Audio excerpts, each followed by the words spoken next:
time to bring in Brian Ross and Real News. Brian joins us on a Thursday morning, and we take a look at some of the news stories going on in and around our area, our country, and the world. Good morning, Brian. Good morning. This could be a very monumental day. Either today or tomorrow, we're likely to hear what the Supreme Court has to say about abortion and gun rights.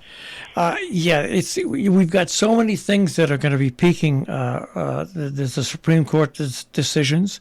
You've got actually, for the first time, the January 6th testimonies might even have an effect on the Justice Department. Some of these testimonies are just really, really amazing. I've been shocked about how many top officials now are speaking about what happened, and really, not only in Georgia now is there a look at whether Donald Trump did something illegally trying to get votes, but now I think there's a little interest warming up in the Justice Department as well. Well, more than a little interest, they've issued dozens of subpoenas now for people who were these so-called fake electors, people who tried to pass themselves off as having been the electors who are going to vote for Donald Trump, and now the testimony has coincided with the FBI now serving warrants and conducting searches at a number of different homes around the country of these people who, frankly, tried to steal the election. And I guess if you're going to try to chop down a tree, you got to start at the bottom, and you get the normal people that were convinced to do this. Those will be the people that will give up, and for some sort of immunity, they'll give up. They're not big political people. They're not going to risk the rest of their lives. It's going to be interesting to see what happens here, because already a couple of Congress people that supported Trump have now started to back out and are trying to run on their own on the Republican side. Well, the heat is on. You can really see it. It's quite amazing how that has happened. But the committee there, which everyone thought was off to a slow start, not getting anywhere, has really put together a compelling set of hearings. With one more today, if there's a Supreme Court important ruling today plus that hearing, it'll be a jam-packed news day. Oh yeah, it's gonna. Well, not only that, but now the Senate, even though it's a real minor beginning, but the Senate now looks like they're going to vote on that bipartisan gun bill, and even though it doesn't include a lot, it looks like there's 10 Republican senators that'll go along with it, and it'll be an initial step that has not been taken over the past 5 to 10 years. Right, and actually, I think more than 10. They clearly now have more than 60 votes, and Majority Leader Schumer is not going to waste any time. He's going to lock that in as soon as he can. This is it's a step in the right direction, and again, you have to say hats off to our home senator, Chris Murphy. Yeah, and what's interesting about this abortion ruling that's coming up. It's going to be such, if indeed it does appear that they're going to strike down Roe versus Wade. It can't be something that's done instantaneously. They've got to untangle a lot of things to do this. Right, and I think one of the unknowns is whether they actually are going to strike down Roe versus Wade. Behind the scenes, from what you can read in the Washington Post, the Wall Street Journal, the Chief Justice Roberts has been trying to put together a different majority that would be would not strike down Roe versus Wade, but would accept the Mississippi law, which is a 15-week limitation in terms of supposed viability, which for many pro-choice would be considered now a victory to get that. Amazing, and whenever the session ends, the Supreme Court Watch on that website, the SCOTUS website, is amazing. It's almost like you're watching a betting site for sports. Well, that's at 10 o'clock this morning. That's what I'll be looking at, because they'll probably have the first on the rulings. And yesterday the court added a second opinion day tomorrow. So today and tomorrow, they've got 13 cases that on which there are decisions they haven't yet to announce. And it could be they're going to try to wrap it up by the end of the week. We don't know because it's still very much shrouded in the mystery of the Supreme Court. But at this point, it seems like that's quite likely.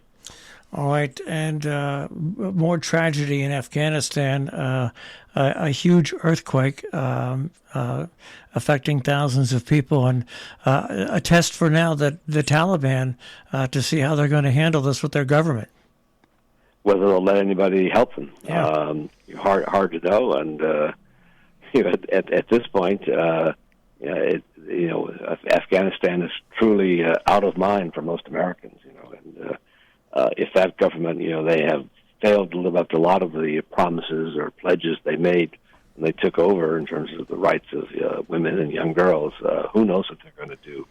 It's a barbaric group that runs that country, and you feel sorry for the people there. But that's who's in power.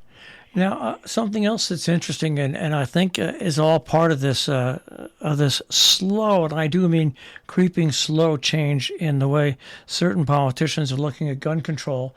In Texas, in that small town in Texas, which had that horrible shooting, people spoke out, and they've got the sheriff. They finally have the head sheriff, who is now put on the sidelines, and they were just saying, it was a slap in the face to them to leave that guy in his position after what happened with the police department. Yeah, and the term used by the head of the Texas Department of Public Safety, abject failure.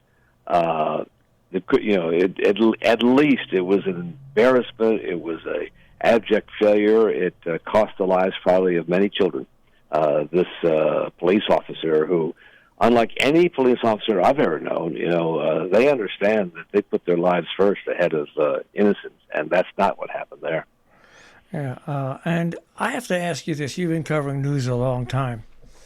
Russia, the Ukrainians somehow, 40 miles inside of Russia, managed to send a really slow, old-fashioned propeller drone into a major oil refinery and blew it up. And the Russians are complaining. You're a country that's invaded another country.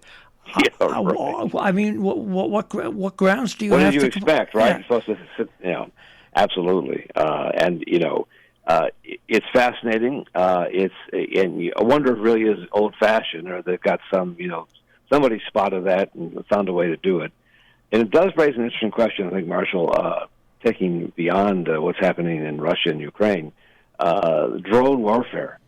And the ability of people to pack a ton of explosives on a drone and fly it into an oil refinery, a building, a stadium, is of great concern to U.S. law enforcement.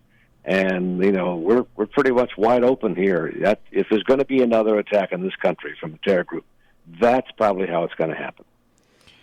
Yeah, the cat. What's the old expression? The barn door has been left open. It doesn't matter. You can close it now, but it's too late to close, because.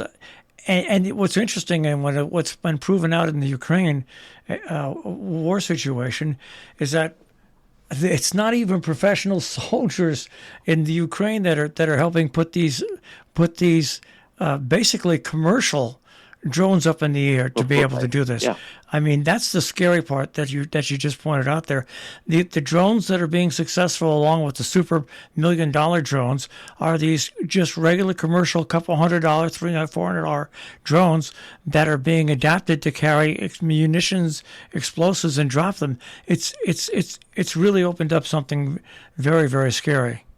Right, they go right under the fancy high-tech radar, because little blips, and they don't really show up, and hard to defend against. And think about what would happen in this country at a major event. It's not been reported widely, but at the last Super Bowl, there were at least a dozen drones that were flying over, probably Americans looking to get pictures. But in each case, the FBI tracked down the drones and got back to the owners. And I don't know if they were prosecuted because they were flying in a restricted space. But they're very, very concerned about that in terms of law enforcement at many of these huge spectator events in this country. That's the kind of low-tech technology with high impact And as they sort of game out what opponents or adversaries of the U.S. could do, that's one of them. We live in some pretty amazing times here, both good and bad, with technology. I'll say, it really is. It's stunning, but I think today we'll be talking probably about the court. I think by the end of the day, that'll be the entire conversation. All right. Well, and